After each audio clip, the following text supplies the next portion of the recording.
श्री संत सद्गुरू बाळूमामा प्रसन्न. प्रिय प्रेमळ भक्तानो, नमस्कार. तुमचं आपल्या चॅनलवरती स्वागत आहे. असेच मामांचे संदेश ऐकण्यासाठी आत्ताच संदेश लाईक करा, चॅनलला सबस्क्राईब करा आणि कमेंटमध्ये श्री संत सद्गुरू बाळूमामांच्या नावानं चांग भलं लिहायला विसरू नका. देव आज तुमच्याशी बोलत आहेत. या आठवड्यात तुम्ही तुमच्या आयुष्यात अद्भुत आणि चमत्कार करीत गोष्टी घडण्यासाठी अपेक्षा करू शकता. देव तुम्हाला नवीन संधी आणि आशीर्वाद यापूर्वी कधीही न मिळालेली सर्व इच्छा देऊ इच्छित आहेत. जर तुमचा देवावर विश्वास असेल तर हा संदेश देवांना वेळ देऊन पूर्ण ऐका. देव म्हणत आहेत, मी तुला हे शब्द मोठ्याने पूर्णपणे ऐकण्यासाठी सांगत आहे. आज मी प्रेमळ, चांगलं आणि आशीर्वाद तुला देत आहे. हे प्राप्त करण्यासाठी तू पूर्णपणे पात्र झालेला आहे. त्यामुळे हा संदेश पूर्ण ऐक. तुझे संपूर्ण कुटुंब सुखी आणि आश्चर्यकारक हार्दिक चमत्कार अनुभवले आणि जेव्हा तुला त्याची आवश्यकता असेल तेव्हा तेथे असतील. देवावर विश्वास असेल तर आत्ताच कमेंटमध्ये टाईप करा, श्री संत सद्गुरू बाळूमामा. आज हा व्हिडिओ शेवटपर्यंत पाहिल्यास तुम्हाला देवाचा आशीर्वाद अनेक पटीने मिळवून जाईल आणि देव पूर्णपणे तुमच्यावर या वर्षी वर्षाव करतील प्रेमाचा. या आठवड्यात तुम्हाला तुमच्या तब्येतीची सुधारणा दिसेल. नोकरी, व्यवसाय, नातेसंबंध आणि जीवन महोत्सव देव तुमच्या जीवन आश्चर्यकारक गोष्टी करतील. हा महिमा संपण्यापूर्वी तुम्हाला उत्सव साजरा करण्याचे काम असेल. आशीर्वाद तुमच्या मार्गावर येत आहे. तुमचे गतिमान सुधारेल, उपचार होईल आणि चमत्कार होतील. जेव्हा तुम्हाला त्याची गरज असेल तेव्हा हे सर्व काही घडेल. अगदी अशक्य वाटत असतानाही देव तुमच्यासाठी संधी निर्माण करतील आणि पूर्णपणे देव तुम्हाला आशीर्वाद देतील. आता तुम्ही हा व्हिडिओ पाहत असताना प्रेमळ तुमच्या नावानं कुटुंब समृद्ध होण्यासाठी आत्ताच कमेंट करा, देव माझा पाठी राखा. देव म्हणतात, मी पूर्णपणे तुझ्यावर माझा आशीर्वाद आहे. तुझ्यावर माझी कृपा आहे. भरपूर आनंद मिळेल आणि पैसा आणि आरोग्य तुझ्या कल्पनेतून तुझ्या बँक खात्यात येईल. तुझी सर्व बिलं भरली जातील. वेळेवर मोबदला मिळावा म्हणून प्रेमळ भक्त माझी पूजा करत आहे आणि माझी मार्गदर्शन आणि संरक्षण मागत आहे. तुझं पूर्ण जीवन मी सुधारणार आहे. त्याकरिता हा संदेश तुझ्या पुढे मी आलेलो आहे. तुला प्रत्येक हानीपासून हा संदेश त्याच्या पुढे वाचवण्यासाठी आज तुझ्या समोर आलो आहे. मी तुझ्या जीवनावर पूर्णपणे आनंदी आहे. मी तुला पूर्णपणे आता आनंद देणार आहे. अभावातून विपुलतेकडे तुला मी आता नेत आहे. चमत्कार, विजय आणि शांती भरलेल्या एक विस्तृत हंगामासाठी सज्ज राहा. माझ्याकडे हे तुझ्या जीवनासाठी एक विशेष योजना आहे. ती चांगली आहे, सुखदायक आणि परिपूर्ण. हे तुला भविष्यासाठी आशा देईल आणि ती तुला एक तारा देईल. तुला आता पूर्णपणे तुझ्या भविष्यासाठी आशा देऊन तू आता पूर्णपणे तुझ्या मनापेक्षा जास्त मिळेल. देवावरती विश्वास ठेवा आणि आजचा हा देवाचा संदेश वेळ काढून ऐका. देवाने तुमच्यासाठी हा संदेश तुमच्या समोर आणलेला आहे. प्रेमळ भक्तांनो, तुमच्या नावाचा आता प्रत्यक्ष गौरव होईल. तुम्हाला पूर्णपणे चांगले आरोग्य मिळेल. विश्वास ठेव आणि समजून घे की जेव्हा जेव्हा तुला अडचण येत असते तेव्हा मी तुझ्या सोबत असतो. आता चमत्कार आणि यश मिळवून देण्यासाठी मी तुझ्या सोबत आहे. हा संदेश तुम्ही जर उघडला असेल तर शेवटपर्यंत नक्की ऐका, जेणेकरून बाळूमामांची कृपा तुमच्यावर आणि तुमच्या कुटुंबावर अखंड राहील आणि तुमच्या जीवनात एक असं वळण येईल की तुम्ही तुमच्या जीवनाचं पूर्ण आयुष्य बदलून टाकतात. कारण चांगले विचार आणि चांगली संगत माणसाला नेहमीच यशाच्या शिखरावर नेऊन पोचवतं. असेच बाळूमामांचे संदेश आपल्यापर्यंत पोहोचण्यासाठी पहिल्यांदा व्हिडिओला लाईक करा. चॅनलवर नवीन असाल तर चॅनलला सबस्क्राईब करून शेजारील बेल आयकॉन नक्की प्रेस करा, जेणेकरून येणारे असेच बाळूमामांचे संदेश आपल्याला सगळ्या अगोदर भेटतील. आणि व्हिडिओ आवडला तर कमीत कमी आपल्या प्रियजनांना शेअर नक्की करा आणि कमेंटमध्ये बाळू मामा प्रसन्न लिहायला विसरू नका. श्रीकृष्णाला गीता कोणालाही सांगता आली असती, पण त्याने फक्त अर्जुनाला सांगितले, कारण जसा सांगणारा असावा लागतो तसा ऐकणाराही असावा लागतो. तेव्हाच ज्ञानाचा विकास होत असतो. पोटाची भूक आणि गरजा माणसाला दुनियादारीचे सर्व नियम स्वीकारायला भाग पाडतात.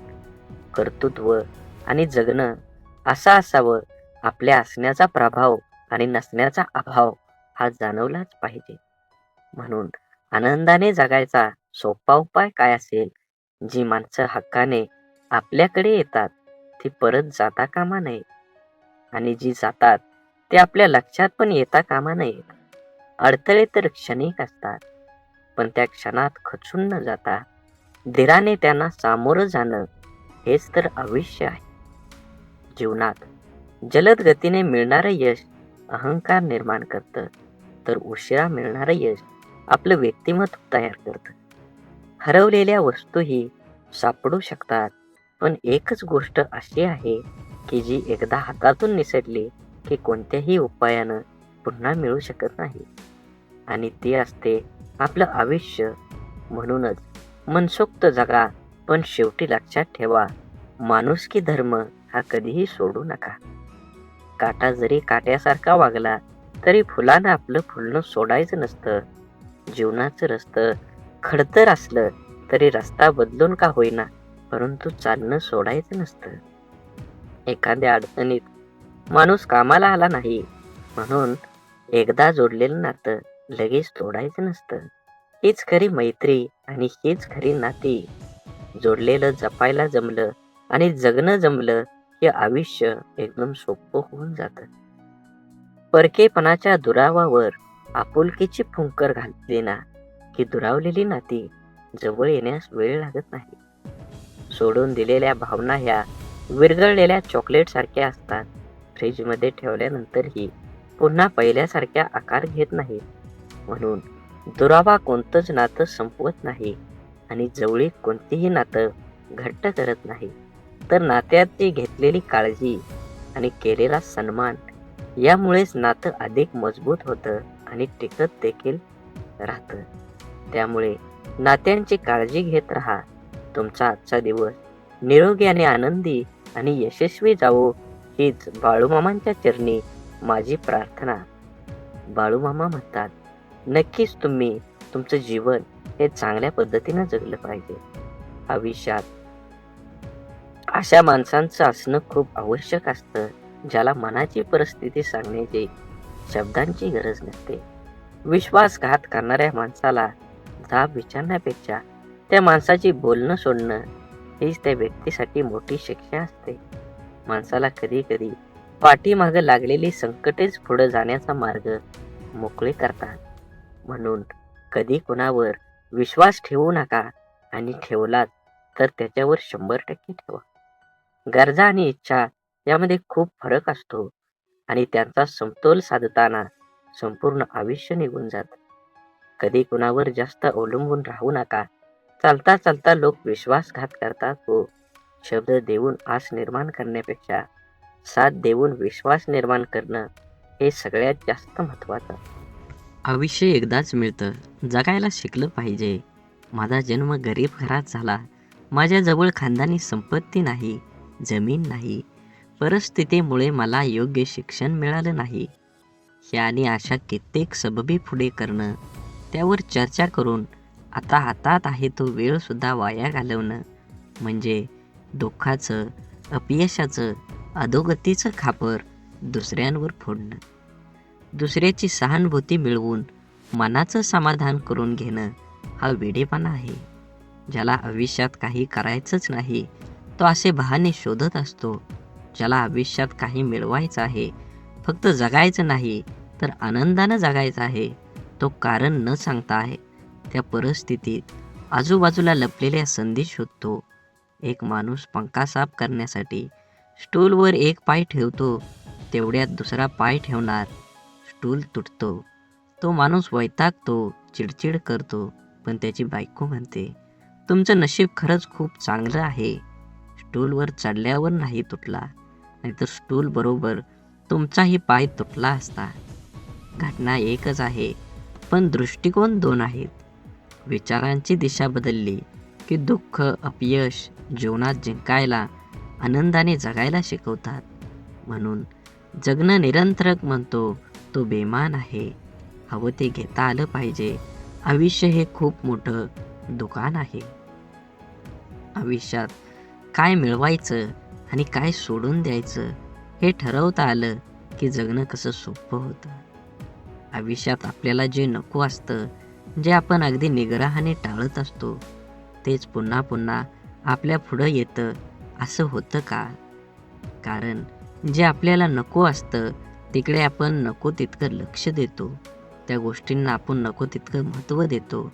जे आपल्याला नको असतं त्या गोष्टींना विरोध, प्रतिकार करण्यात, त्या गोष्टींचा तिरस्कार करताना चिडचिड करत आपण आपली शक्ती वाया घालवतो. आणि हवं ते मिळवण्याकडे लक्ष द्यायला आपल्याकडे वेळ आणि शक्ती उरत नाही. ज्या गोष्टी आपल्याला आवडत नाहीत, नको वाटतात, त्यांच्याकडे जास्त लक्ष देऊ नये. हे असंच का, ते तसंच का असा विचार करण्यात, तक्रारी करण्यात दंग राहू नये. अंधाराची भीती वाटत असेल तर फक्त नको तो अंधार म्हणून तो नाहीसा होत नाही.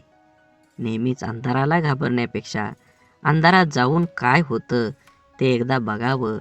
भीती, भय वाटलं तर ते सहन करावं आणि एकदाच त्या भयातून मोकळं व्हावं.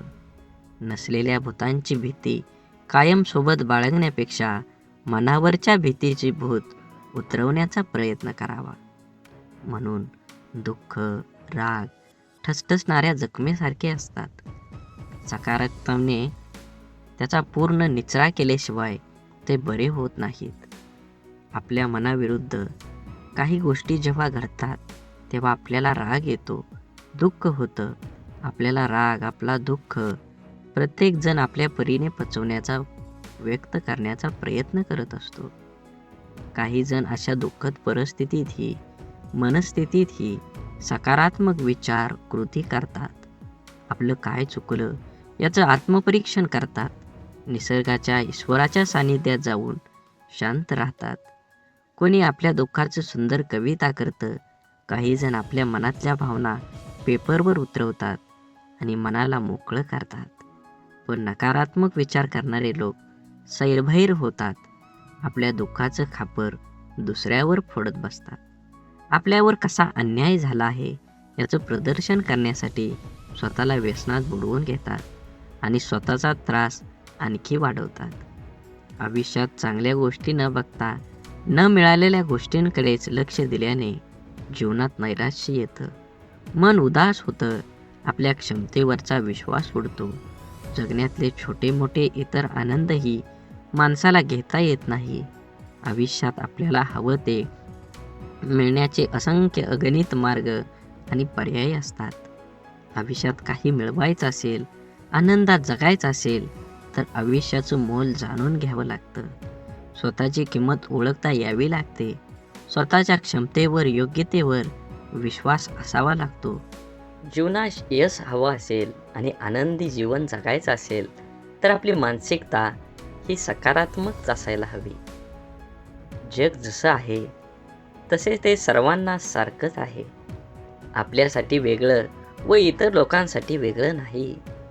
दुःख, अपयशी व्यक्ती या जगातच राहतात आणि सुखी, यशस्वी व्यक्ती ही या जगातच राहतात. मग हा जो बदल आहे तो फक्त आणि फक्त आपल्या मनोवृत्तीचा आहे. जीवनात घडणाऱ्या घटकांकडे, आपल्या समोर आलेल्या आव्हानांकडे बघण्याची आपली मानसिकता यावर सर्व काही अवलंबून असतं. आपलं मन हे सुपीक जमिनीसारखं असतं. त्यात जे पीक हवं आहे त्याचं बीज जर नाही पेरलं तर नको असलेलं गवत आपोआप न पेरता मोठ्या प्रमाणात उगवायला लागतं. म्हणून ज्या गोष्टी आपल्याला हव्या आहेत त्याचंच बीज आपल्याला पेरता यायला हवं. ज्या प्रकारची माहिती आपण वाचतो, ऐकतो, बघतो त्याचप्रमाणे आपली मानसिकता तयार होत असते. म्हणून जीवनात चांगली माहिती वाचण्याची सवय मनाला लावणं हे खूप आवश्यक आहे. हे असं असावं ते तसं पाहिजे अशा उणिवा काढून कुरकुर करत असण्यापेक्षा आपली मानसिकता सकारात्मक करून जीवनाचा पूर्णपणे आनंद घ्यायला हवा. जीवन हे क्षणभंगूर आहे. जीवन एकदाच मिळणार आहे. म्हणून जीवनाचा परिपूर्ण आनंद घ्या. परिस्थिती हाताळण्याचं कौशल्य असले की माणूस जीवनात हार मानत नाही. आपण ज्या परिस्थितीत आहोत, ज्या परिस्थितीत का आहोत, याची अनेक कारणे आपण देऊ शकतो. कारण देणं सोपं असतं, कठीण असतं ते कुठलंही कारण न सांगता लढणं. कसं जगायचं याचं 2 मार्ग असतात. पहिला मार्ग म्हणजे परिस्थितीसमोर हार मानून सोडून देणं. दुसरा मार्ग म्हणजे काहीही कारण न सांगता लढत राहणं. एकदा 2 बेडूक रस्त्यानं उडत चालत होते. एकदम चक्रीवादळ आलं आणि त्या बेडकांना उचलून एका पातेल्यात टाकलं. त्या पातेल्यात दूध होतं आणि ते पातेलं होतं चुलीवर. दूध गरम असल्या कारणाने पहिला बेडूक म्हणतो, आता आपण बाहेर जाणं शक्य नाही, आता आपण मरलो. म्हणून त्यानं उड्या मारणं सोडून दिलं. पण दुसरा बेडूक अतिशय आशावादी होता. त्यानं त्या दुधामध्ये त्या भांड्यात उड्या मारायला लागला. भरपूर वेळा उड्या मारल्या तरीही तो आशावादी असल्यामुळं बराच वेळ उड्या मारत राहिला. गुदमरून मारण्यापेक्षा स्वतःला सिद्ध करायला तो उड्याच मारत राहिला. त्या उड्या मारण्यानं एका माणसाचं त्या बगुल्याकडे लक्ष गेलं आणि त्या बेडकाला काढून त्यानं बाजूला केलं. या गोष्टीवरून अनेकदा आपल्या नियती अशाच परिस्थितीमध्ये आणून सोडून देते. त्या परिस्थितीत आपण रडत बसून जगायचं की प्रयत्न करून लढत परिस्थितीवर मात करून जिंकायचं? आनंदी जीवन, यशस्वी जीवन जगायचं हे आपलं आपणच ठरवायचं असतं. आपला सर्वात मोठा शत्रू म्हणजे भीती, भय. आपण जर इथलं राहिलो तर वाटेल तो आपल्याला दडपण्याचा प्रयत्न करेल. म्हणून माणसाने नेहमी निर्भय राहण्याचा प्रयत्न करावा. ज्या गोष्टीबद्दल आपल्याला मनात भीती निर्माण होते ती गोष्ट करण्यास आपलं हातपाय हिम्मत करत नाही. जी गोष्ट आपण सहज करू शकतो ती सुद्धा आपण संशय भीतीपोटी गमावून बसतो. रिकाम्या भीतीमुळे आपली शारीरिक व मानसिक दोन्ही क्षमता कमी होते. त्यामुळे आपण स्वतःवर दुःखी, कर्तव्यशून्य होतोच, पण त्याचबरोबर आपल्या सहवासातील व्यक्तींनाही नाउमेद करतो. जेव्हा आपण एखादी गोष्ट करण्याबाबत निश्चय दृढ करतो आणि त्यावेळेस आपलं सहकारी बोलतात की मला नाही वाटत तू हे करू शकतो, मोठ्यांना जमलं नाही ते आपल्या सामान्यांना काय जमणार, तेव्हा यांना नाउमेद करणाऱ्या विचारांचा परिणाम आपल्या मनावर होऊ दिला नाही तर यश हे आपलंच असतं. निश्चयाची, निर्भयतेची, आपण करू शकतो या भावनेची शक्ती अफाट असतं. एकदा का मन निर्भय झालं की दुबळे अशक्त शरीरही अफाट कार्य करू शकतं. जिवंत असून पुतळ्याप्रमाणे जगण्यापेक्षा मेल्यानंतरही जिवंत राहिलो पाहिजे असे कर्तृत्व निर्माण करता आलं पाहिजे. जबाबदारी दैनंदिन जीवनातला खूप महत्त्वाचा शब्द. अगदी बालपणापासून जे जीवनाच्या शेवटपर्यंत सोबत असतो ती जबाबदारीच आपल्याला आयुष्यात जगायला शिकवते. जबाबदारीचं ओझं अंगावर पडलं की आपण हळूहळू मोठं व्हायला लागतो. सगळ्या गोष्टींची किंमत आपल्याला समजायला लागते. जेव्हा नकळत अचानक एखादी जबाबदारी आपल्यावर येते तेव्हा तिला सामोरं जाण्याचं सामर्थ्य आपल्यात कुठून येतं हे स्वतःला ही कधी कळत नाही. कौटुंबिक, सामाजिक, भौतिक आणि वैयक्तिक अशा सगळ्या जबाबदाऱ्या आपण कळत न कळत पार पाडत असतो. काही जबाबदाऱ्या आपल्याला माहीत असतात त्यामुळे आपण त्याबद्दल विचार करून ठेवलेला असतो. परंतु जीवनात कधी अचानक अनपेक्षित काही जबाबदाऱ्या आपल्या खांद्यावर येऊन पडतात. तेव्हा खरी आपली परीक्षा असते की त्या जबाबदाऱ्या आपण कशा पार पाडतो. तेव्हा आपलं मन, बुद्धीची शक्ती, विचार करण्याची पद्धत समजते. काळजी घेऊन, मन लावून, विश्वासाने एखादं काम पूर्ण म्हणजे आपली जबाबदारी स्वीकारणारे माणसं जीवनात कधीच हार मानत नाही. एकतर ते जिंकतात किंवा शिकतात. जबाबदारी स्वीकारली पाहिजे. ज्या दिवशी आपल्यावर असणारी जबाबदारी ही ओझं वाटायला लागते, तेव्हा ती पूर्ण करताना आनंद, उत्साह निघून जातो आणि आपण ती व्यवस्थित पार पाडू शकत नाही. जबाबदारीची जाणीव ही ठेवायची आणि जगायचं स्वतःसाठी, स्वतःच्या मनासाठी आणि स्वतःच्या माणसासाठी. म्हणून जीवन हे खूप सुंदर आहे. त्याचा आनंद घेतला पाहिजे. आपली कठीण परिस्थिती, आपल्यावर आलेली खराब वेळ आपल्या आयुष्यामध्ये खूप मोठं यश मिळवून देऊ शकतं. फक्त त्या परिस्थितीत स्वतःला कमजोर होऊ न देता सकारात्मक दृष्टिकोनानं सामोरं जाणं अत्यंत महत्त्वाचं आहे. बोला बोला बाळूमामांच्या नावानं चांग भलं. झाडे लावा, झाडे जगवा, माती वाचवा, पाणी वाचवा. सेव्ह अर्थ. आणि मनात मामांबद्दल आणि देवाबद्दल भाव असेल तर नक्कीच चॅनलला सबस्क्राईब करून व्हिडिओला लाईक करा. व्हिडिओ जास्तीत जास्त प्रियजनांना शेअर करा आणि कमेंटमध्ये बाळूमामा प्रसन्न लिहायला विसरू नका. धन्यवाद.